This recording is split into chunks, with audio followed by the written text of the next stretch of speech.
महाभारत युद्ध के दौरान श्री कृष्ण ने अर्जुन को कुछ उपदेश दिए, जिसके बाद अर्जुन ने युद्ध शुरू की और कौरवों को पराजित कर दिया।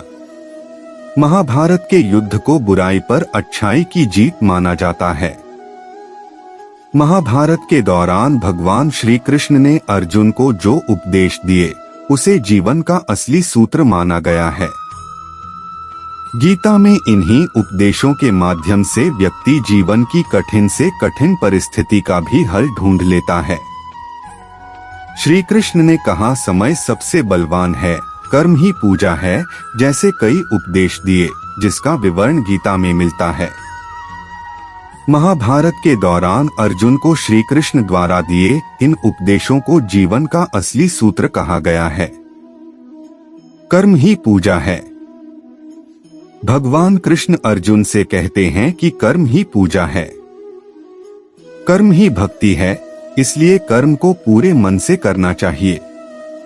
कृष्ण ने अर्जुन को कर्म योगी बनने के उपदेश दिए। उन्होंने अर्जुन से कहा, जो भी कर्म करो, यह सोचकर करो कि वह परमात्मा को समर्पित होता है। मृत्यु से भय व्यर्थ है।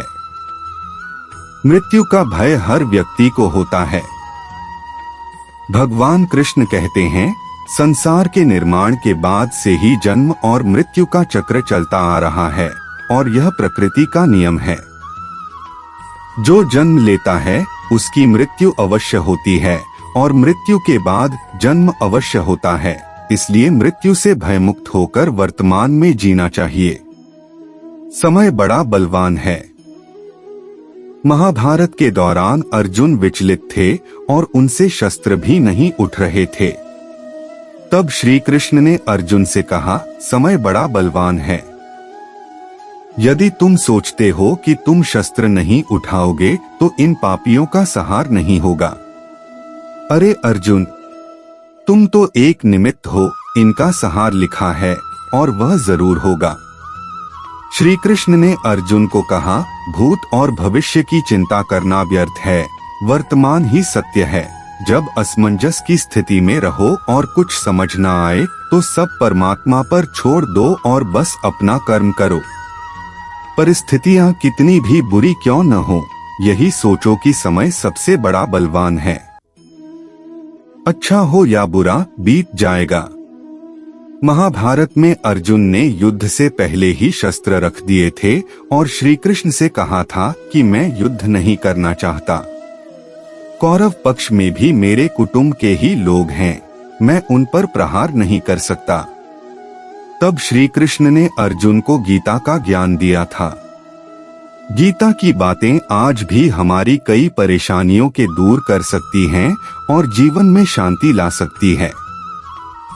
गीता के दूसरे अध्याय के 14वें श्लोक में श्री कृष्ण कहते हैं कि इस श्लोक में श्री कृष्ण ने सुख दुख को सर्दी और गर्मी की तरह बताया है। श्री कृष्ण कहते हैं कि सुख दुख का आना जाना सर्दी गर्मी के आने जाने के जैसा है, इसीलिए इन्हें सहन करना सीखना चाहिए। जिसने गलत इच्छाओं और लालच को त्याग दिया है, सिर्फ उसे शांति मिल सकती है। इस सृष्टि में कोई भी इच्छाओं से मुक्त नहीं हो सकता, लेकिन बुरी इच्छाओं को छोड़ जरूर सकते हैं। इस नीति का सरल अर्थ यह है कि हमारे जीवन में सुख दुख आते जाते रहते हैं।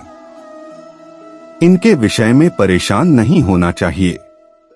अगर दुख है तो उसे सहन करना सीखना चाहिए, क्योंकि आज दुख है तो कल सुख भी आएगा। ये क्रम यूं ही चलता रहता है। हमारी जो भी इच्छाएं गलत हैं, उन्हें जल्दी से जल्दी छोड़ देना चाहिए। दूसरों की संपत्ति को देखकर मन में लालच नहीं आना चाहिए। लालच और गलत इच्छाएं व्यक्ति का मन अशांत कर देती हैं। इनसे बचने पर ही जीवन में शांति आ सकती है।